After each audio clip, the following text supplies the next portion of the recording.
Écoute de Radio France Internationale, il est 18h à Paris, midi à Washington. Le journal en français facile. Juliette Pietraszewski. À la une de l'actualité, les États-Unis, la campagne présidentielle relancée après l'annonce du retrait de la candidature de Joe Biden pour un second mandat.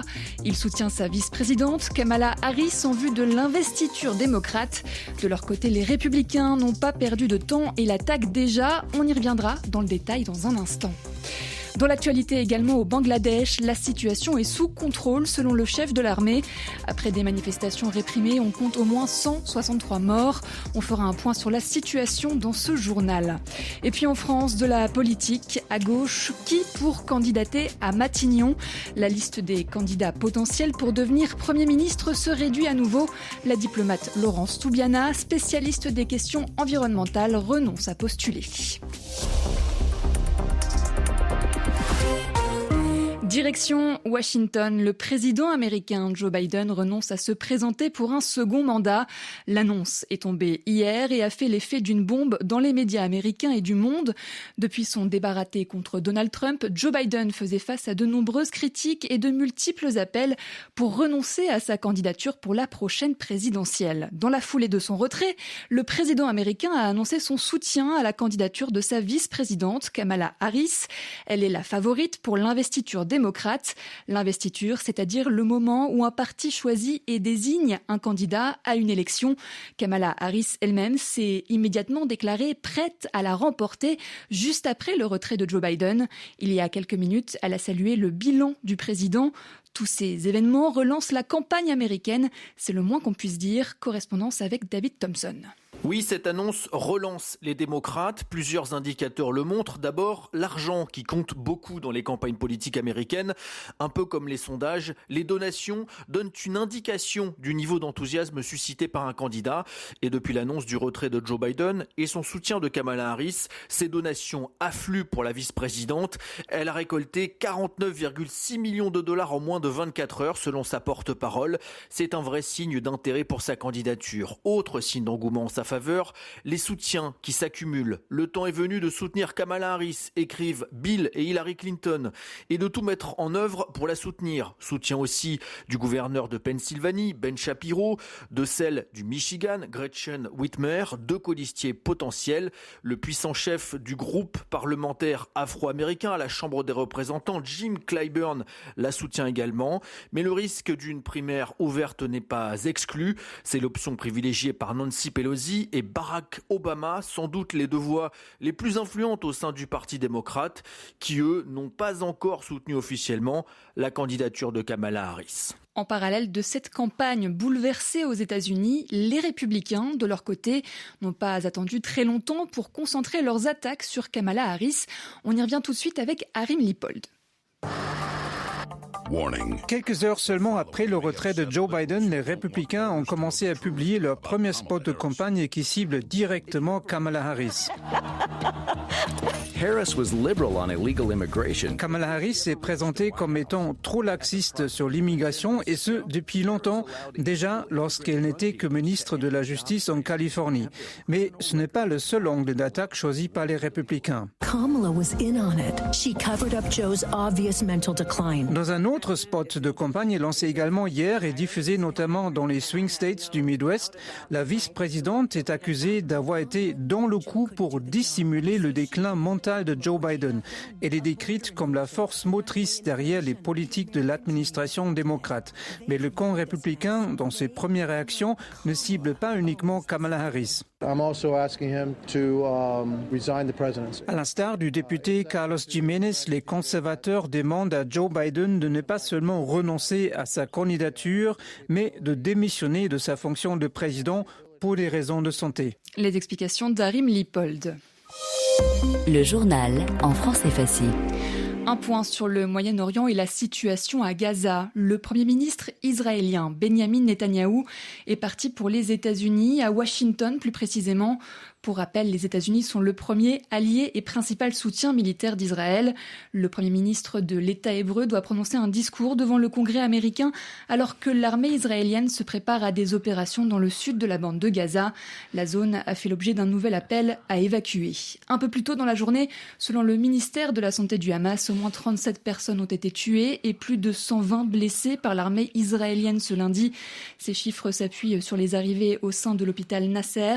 C'est l'un des derniers établissements de santé partiellement opérationnels dans le sud de la bande de Gaza. Le ministère de la Santé du Hamas a également annoncé ce lundi un nouveau bilan. Il compte désormais plus de 39 000 morts depuis le début de la guerre avec Israël. Vous écoutez le journal en français facile. On poursuit notre tour de l'actualité internationale. Au Bangladesh, plus de 500 personnes, dont des dirigeants de l'opposition, ont été arrêtées ce lundi à Dhaka, la capitale du pays. La répression du mouvement de protestation se poursuit. On compte au moins 163 morts et un dirigeant du mouvement étudiant a appelé aujourd'hui à une pause de 48 heures dans les manifestations. Les étudiants en colère demandaient au départ la suppression de quotas pour le recrutement dans la fonction publique. Des quotas, c'est-à-dire un nombre de places réservées de postes de fonctionnaires aux enfants des héros de la libération. Hier dimanche, la Cour suprême, la justice a baissé ces quotas, mais le mouvement est devenu une rébellion contre le pouvoir en place. Le Bangladesh est isolé du reste du monde depuis la décision de couper Internet jeudi dernier et un couvre-feu a été mis en place. Nicolas Roca, bonjour. Bonjour Juliette. Où en sommes-nous ce lundi soir ? Eh bien, le calme semble partiellement revenu dans les rues de la capitale Dhaka, car l'armée, vous l'avez dit, assure que la situation est sous contrôle. Mais d'après l'AFP, des blessés par balle continuaient d'arriver dans les hôpitaux ce lundi. Impossible ou presque de contacter des manifestants ou bien pour les Bangladais à l'étranger d'appeler leur famille. Difficile donc de savoir si l'appel d'un leader étudiant, Naïd Islam, à interrompre pendant 48 heures les manifestations en échange de la fin du couvre-feu et du retour d'Internet sera suivi. Pinaki Bhattacharya en doute. Ce militant des droits de l'homme bangladais est réfugié à Paris. Nous avons vu des photos montrant que ce leader étudiant a été brutalement torturé avec des bleus sur tout son corps. Malgré toute notre sympathie pour lui, son appel ne fonctionnera pas. Ce ne sont plus seulement les leaders étudiants qui décident de l'avenir du mouvement. Il y a eu plus de 200 morts et personne n'a le droit de prendre une décision sans sonder tous les acteurs de cette résistance. Il dénonce le silence de la communauté internationale. Il n'y a pas d'action de la part des États étrangers. Pour l'Ukraine, même pour Gaza et la Palestine, on entend des universitaires qui prennent position. Mais pour nous, aucune voix ne s'élève. Mohamed Younous, prix Nobel de la paix et opposant à la première ministre, a exhorté les dirigeants internationaux à agir pour mettre fin aux violences. Les explications de Nicolas Roca, merci beaucoup. Retour à Paris, il est 18h07 dans nos studios, on va parler de politique française. À gauche, le nouveau Front populaire tente toujours de trouver son ou sa candidate potentielle pour devenir Premier ministre et les possibilités se sont encore réduites aujourd'hui. La diplomate Laurence Toubiana, spécialiste des questions environnementales, a annoncé ce matin qu'elle renonçait à postuler au poste de Première ministre. Aurélien Devernois, bonjour. Bonjour. C'est donc retour à la case départ. Oui, le communiqué de l'ancienne négociatrice de l'accord de Paris sur le climat est venu mettre fin à une semaine de tension au NFP. Laurence Toubiana dit prendre acte des oppositions que sa candidature suscitait au sein de l'Alliance de la gauche et des écologistes. Pour parler clairement, les Insoumis ne voulaient pas d'elle après que les socialistes ont rejeté la candidature de la présidente de la région La Réunion, Huguette Bello, qui était, elle, soutenue par LFI. Et maintenant, eh bien, pas grand-chose. Des discussions sont en cours entre les négociateurs des différents partis du nouveau Front populaire, mais hors de question de sortir un nouveau nom. Sinon, c'est le tir au pigeon, dit une conseillère de l'Alliance, c'est-à-dire que les critiques risquent de se concentrer sur ce nouveau candidat. Au Parti socialiste, on fait part de sa déception de voir Laurence Toubiana se retirer, mais l'on aimerait toutefois se mettre d'accord sur une équipe gouvernementale avant la trêve estivale, avant les vacances d'été. Pas de résignation non plus du côté des écologistes. En revanche, les Insoumis semblent, eux, de plus en plus favorables à un report des discussions à la rentrée. Merci beaucoup pour ces explications, Aurélien Devernois. Les Jeux Olympiques vont débuter ce vendredi 26 juillet, c'est dans 4 jours seulement. Les derniers préparatifs sont en cours et les organisateurs peaufinent, c'est-à-dire travaillent encore dans le moindre détail, la cérémonie d'ouverture sur la scène. En parallèle, le président Emmanuel Macron a visité le village olympique déjà à moitié rempli par des athlètes du monde entier. Nous sommes prêts et nous serons prêts tout au long des Jeux, a-t-il déclaré. C'est la fin de ce journal en français facile. Merci beaucoup de l'avoir suivi.